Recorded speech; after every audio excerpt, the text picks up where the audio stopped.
is the agenda for today. Next slide. All right, this is the CBRN vision. Okay, this is General Gervais' vision. Can y'all see? You can't see because I'm a big sister. You can't see around me. You can see, ma'am. Really? Oh, I must have lost some weight. I like you. All right. All right. So, oh yeah, it's clear now. Okay. We're a unique technical response force.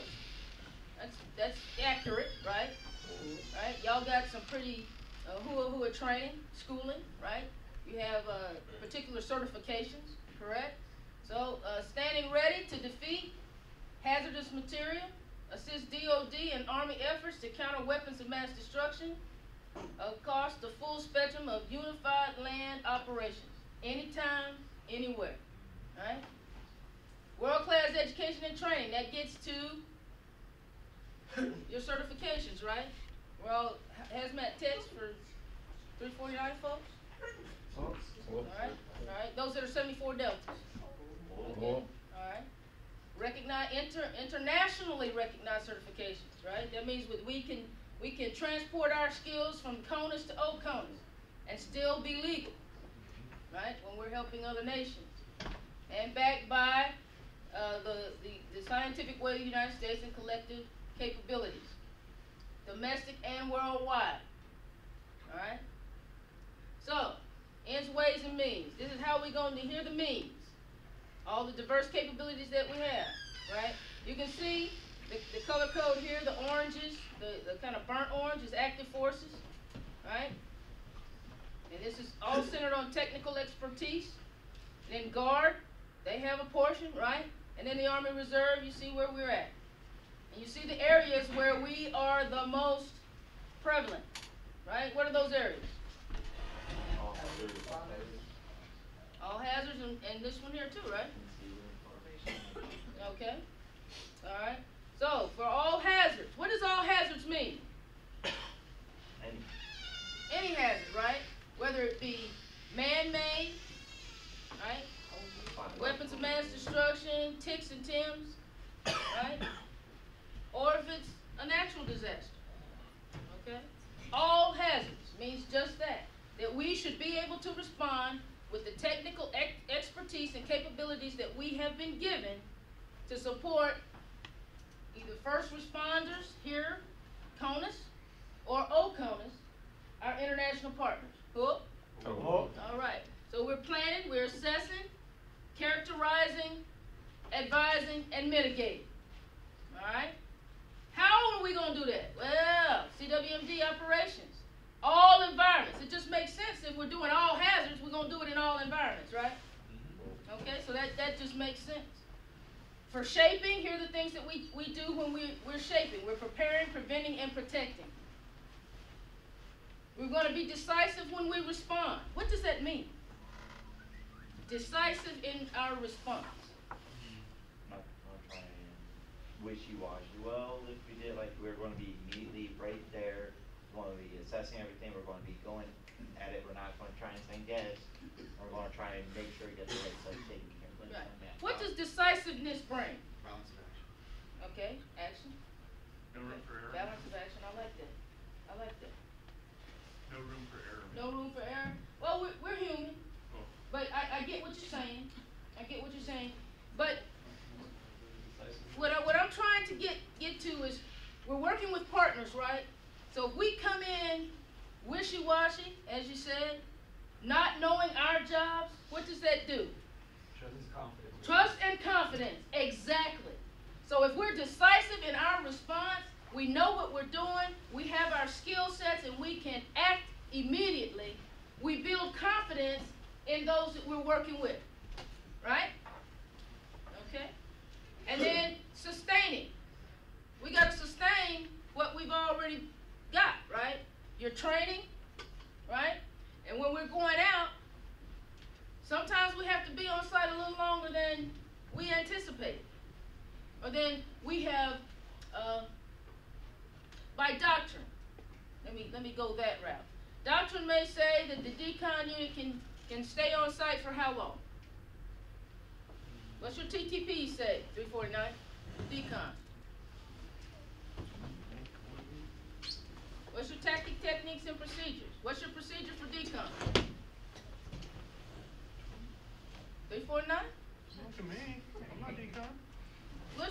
decon team leader? There's a couple. Is it EST 2000? Oh, okay, so you got some folks still training. Okay, alright. So what may come up is the decon has been on site for more than 72 hours. They're whipped. Sometimes how are we gonna sustain that? We usually try and make sure I think there's three platoons of decon regiment, and then we have one platoon of recon. So we try and cycle through all of our decon people to keep active, moving while we're waiting for other people to come out and staff. Okay, that's exactly right. You manage the resource that you have. If you're the first on site, you set up and you don't hear from that backup company that's coming in, then you manage the resources you have. Right? You try not to burn your people out. So your rotation may speed up, meaning I may not stay on the line for an hour, I may stay on the line for 30 to 45 minutes now, so that we can sustain the fight. Keep the assistance flowing to the incident commander. Okay? The ends. Well, this means, what do we get out of this whole deal? Right? We're supporting all kinds of things. Counterterrorism, COIN, nuclear deterrence, humanitarian assistance and disaster relief. What are we doing now in that arena? Ebola. We're supporting Africa, right? Countering weapons of mass destruction. Homeland defense. DISCA. 349. In the history of DISCA, with respect to CBRN units supported, 349th was one of the first and has a long history of supporting DISCA operations. At least before it was called the DSURF, what was it called? Anybody remember? The CSMRF. Yeah. The CSMRF. Yeah, that's what, yeah. The little blue people. Yeah, we made jokes about that. That's why they changed it to DSURF. Yeah. I love that. Deter and defeat, and then, of course, we have cyber and space. We support all of this. Agile, responsive, scalable. What does scalable mean? Smaller or larger units to respond based on the scale of the disaster. Exactly. You don't want to send, as we discussed last night, 5,200 people in for an operation that only requires 1,000, right? Okay. So this is General Gervais' CBRN vision. Okay. As CBRN soldiers, you need to understand what she is going after. Okay? Next slide, please. Now, these were some of her comments, as I said earlier, to the NDIA on the 7th of October. The Army of 2025, how does the CBRN Corps support it? Well, I just showed you the vision. That's how we're going to get after 2025. And we discussed 2025 a little bit over the past couple of days, so you kind of have an idea. We're changing the way we fight. What way are we going? Old school. Old school. So what's old school mean? Tanks. Force to force. Force on force, combined arms maneuver. Okay? Remember that, combined arms maneuver. All right? Requirements, drive capabilities. What does that mean?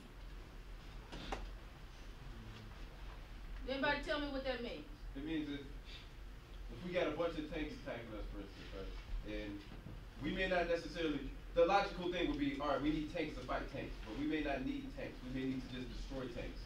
That's going to guide how we spend our money and how we train our personnel. Very good, very good. What is the requirement? What is required for us to defeat the enemy? People. Training. Proper training. Proper training, proper equipment. All right, so the analysis is done at various levels, usually TRADOC. The organization that I talked to you about, ARCIC, where the little pamphlet came from that I showed you over the past couple of days. They're responsible for taking the gaps that we have in our defense or our offense, right, and figuring out what will plug those holes. Sometimes it's materials, meaning new equipment. Sometimes it has nothing to do with materials. Maybe it's just I need to give different type of training. Leaders get a particular type of training while the rest of the force gets another type of training. So you have material and non-material answers to fill gaps that we may have in our armor, the chinks in our armor, so to speak. Okay? Focus on two specific threats, IEDs and TICs. What's TIC stand for? Tricky contact. Well, that's Toxic one from a CBRN's perspective. Toxic industrial chemicals. Toxic industrial chemicals, right? Okay? So her focus is going to be on these two things. What types of resources do we need to defeat IEDs and TICs, right? And WMD elimination, how do we do it? There's been a question about that for years now. And so now we're trying to get after what equipment is needed, what personnel are needed. And then I like this quote. I copied this quote down. The greatest threat is at the crossroads of technology and radicalism. That's kind of deep. What does it mean? Think about it. Crazy people getting high tech. Crazy people with high-tech stuff. Is that what you said? Well, that's the bottom line. The greatest threat. We all know, and we've seen in the news, that ISIS overran a weapons cache, correct? What did they get? Supposed WMDs. Well, no, not really the WMDs. They got planes. What else did they get? Did they get equipment that we were supposed to send to our forces? Yeah, they got some of that. I'm looking for something particular. What piece of equipment or asset did they get that's been all over the news lately? Anybody know? Ebola? They picked up a 55-gallon drum of Ebola? Boy, I see we just keep rolling on. Special case, special case. No. UAVs. UAVs. ISIS now has access to UAV technology. Kind of scary, isn't it? And we all know that ISIS are millionaires. They generate money. They make money. So you've got a rich terrorist group with access to technology. Oh my goodness. This was a great quote. Great quote. Remember that. And it's basic. She says as we all know, complex global environment. And the nation and the army demand our skill sets. For these very reasons here, TICs and TIMs, IEDs, crazy folks with UAVs, you can put anything on a UAV, right? If you've got a big enough one, depending on the size and scale of it, you can put all kinds of stuff on it, right? CBRN units must be able to deploy their capabilities within CONUS or OCONUS. Quick, fast, and in a hurry. We talked about that over the past couple of days, right? Globally responsive. Agile, right? Be able to go anywhere, anytime, and do our mission. Go up. Next slide, please. Now these, as a result of her vision and what her thought process is, she has come up with her priorities.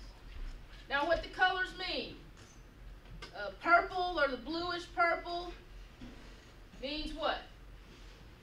Joint. That means joint dollars are going to help procure that particular piece of equipment. Green means it's Army funded, meaning I have to fund it. Or my team, my portfolio. Okay?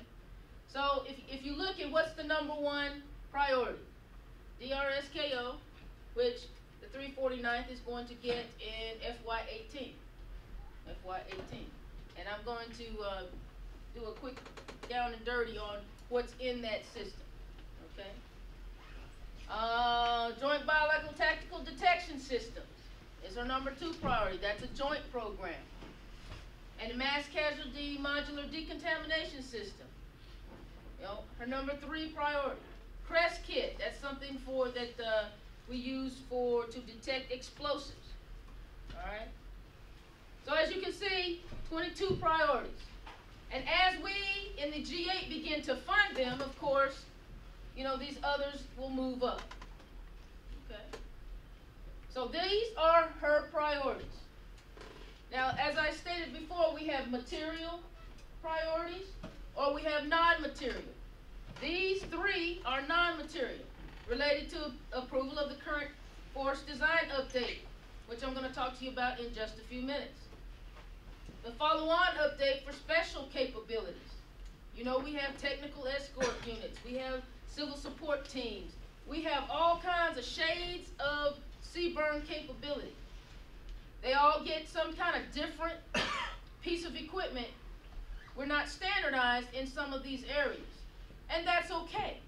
That's okay. But understanding where you fit on that spectrum is very important. And then, of course, training strategy for specialized CBRN missions. Okay? We call this the one-to-end priority. And they're in form of LIRA, that's our long-range planning and long-range budgeting process. We go out to 2045. It's 45 years. Okay?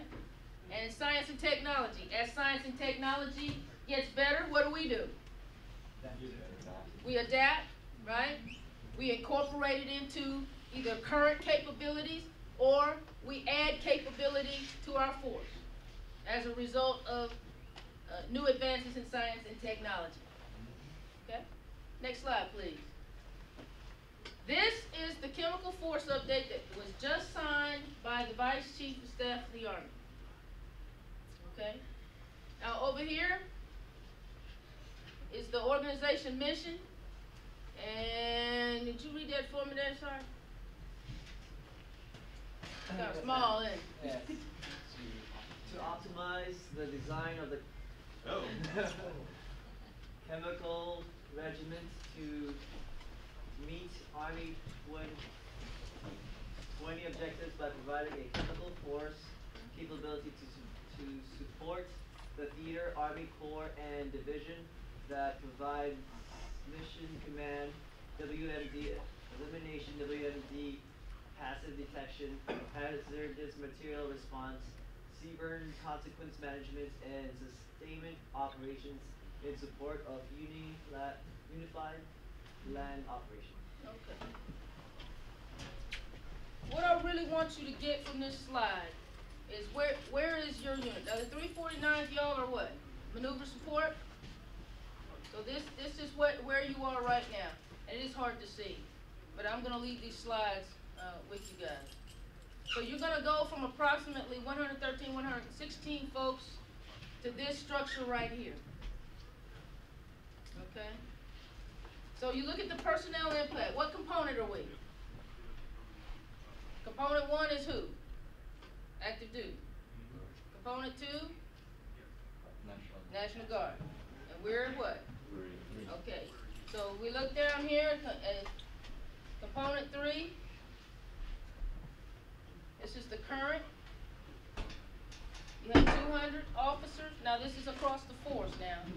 56 warrant officers, 2,180 enlisted for a total of 2436. What is proposed now, you're going to go down to 2,240. So you're losing about 200 slots, right? Can you do your mission with less people? Work more efficiently with new equipment? Okay. It's just something to think about because you're going to have to operate just a little bit differently. Okay? You're going to have to operate just a little bit differently. And so along with the force design update may come some changes in your training. You know, we, as company commanders, you know, you take your company and you do what you need to do. You reorganize it and organize it with strengths and weaknesses to be able to support whoever you have to support. This is going to be no different. So you're losing people for a different structure. Okay? So, you know, get with, I'll have Captain Nieves make sure that each person has a copy of this so that you understand what your role is, okay? New equipment, things like the DRS scale, the NBCRV help to enhance the force, therefore less people needed? I don't know, y'all will have to tell me when we get to a point where we're actually engaged in a mission set. Does it work? No. Okay. And this over here is how we staff actions on the Army staff. And as you see, everybody concurred. And then it's already, all of this has been completed because the Vice Chief of Staff of the Army has already signed it. So this is what you're going to. Okay? 349. To support overseas contingencies. But what we've been going for, I don't know, maybe 8, 9 years now, is for the preponderance of CBRN forces in the Army Reserve to be under one command. It just makes sense. Better care and feeding of those CBRN soldiers, right? So the 209th Regional Support Group will have these formations. Okay? And the 415th Chemical Brigade will have these formations. And all of them will fall under the 76th Operational Response Command, which is located in Utah, Salt Lake City, Utah. And what this allows this commander to do is to be more responsive to Army North and NORTHCOM for domestic type incidents. Now, just because you guys don't fall under this new structure doesn't mean you're not part of domestic response. You have a dual mission, as all of these units do. If we have to deploy overseas, you're part of that package too. But you support the tech. You're their CBRN asset. If something happens here in the States, and the 76 has deployed all of this, I mean, it has to be a big, a huge event. And all of these assets, which are either part of the DSURF rotation or the CRE rotation, right? If they're tapped out, guess who's gonna get a call? 349th, I need you to respond. This time, this place. So you have to be able to conduct both skill sets. And that's one of the things that General Gervais wants to impress upon the CBRN force, is that you're one force, but you have a myriad of different mission sets, right? You're busy babies. You are. You're busy. And you have to maintain capability and proficiency in both. Cool? So this is what is happening with the rest of the CBRN force in the Army Reserve. Okay? So for you AGRs in here who have the potential to PCS, you look at a new structure to support CBRN force. Okay? Next slide, please. Every unit, every CBRN unit is going to get this, regardless whether they're on the unit or whether they're on the DSURF mission or not. This is equipment that you will have. And it's all of that equipment that we had to buy initially piecemeal. And so it's now in a set, kit, and outfit. So next slide, please. Next slide. So this is what it entails. Right? Bunch of stuff. 2 connexes full of stuff. All right? It's specific kits to characterize and provide full spectrum CBRN dismounted reconnaissance capability. So you got detection and identification pieces. You've got PPE, decon equipment, marking and sampling equipment, and then there's a modernization piece which manages the obsolescence of that equipment and it adds emerging capability, what we just talked about. As new things come out, new technologies come out, we upgrade the system, right? Next slide, please. So here's the fielding and sustainment strategy. So worldwide, I mean, that's all you need to know. Worldwide, y'all gonna get your set in FY18. I don't know what quarter, but FY18. All right. You can see here, Army, Navy, Air Force, and Marines, all services. If you remember back on the chart that listed the priorities for the Commandant, you saw that this had a purplish hue. It's paid for by joint money. Alright? Next slide, please. This is the set, a bigger picture of what the set entails. So for the Army, we get 2 quad-cons. The Marines, 4 quad-cons. I don't know why they have to have 4. You know. The Navy, 2 crated systems. Air Force, 3 crated systems. And CSTs, 5. CSTs, of course, have more equipment. We all start off with the same basic set. Okay? Everybody starts with a basic set. But based on your mission set, CSTs are a good example. Your capability is increased. First on the scene, right? Need to have a little more robust detection capability. Right? Okay. Next slide. So these are all the things for presumptive identification and detection. Okay? Next slide. JCAD. Like I said, this is all equipment that you've seen before. Some of it will have been upgraded by the time you get your system. Okay? Next slide. RMX. Next slide. True Defender. Okay. Next slide. Water test kit. Next slide. Multi-ray. Now, I will tell you, there's already some technology out there that combines a couple of the Ahura and I just slipped my mind. But it's one machine, one detector. It is phenomenal. It costs a lot of money. I mean, I loved it. I loved it. They came and they briefed it to me, and my staff. Hey, this is great. How are we gonna pay for it? But again, and the economics of buying equipment, I'm sure most of you all know. The more we buy, the less cost we have. But you got to have money to buy the more. Okay, so we're working that. Next slide. Drager tubes. Next slide. UDR 14 and 15. Next slide. PDR 77. Next slide. Identifinder. Next slide. HHAs. Next slide.